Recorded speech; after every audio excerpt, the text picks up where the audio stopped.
வெண்பருத்தி நூலெடுத்து வாய் வெடிச்ச பூவெடுத்து நான் அணிஞ்சிட தொடுத்து வச்ச நடினமான மாலை இது.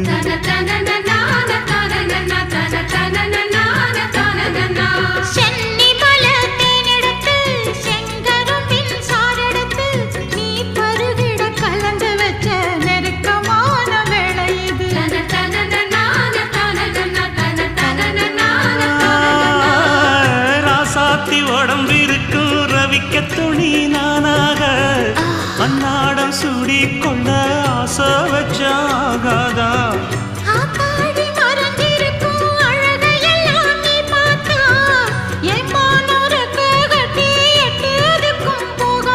அடிச்சி சக்கரையே எட்டி நீயும் நிக்கிறியே நான் ஏங்கி ஏங்கி பார்க்கிற போறாங்க.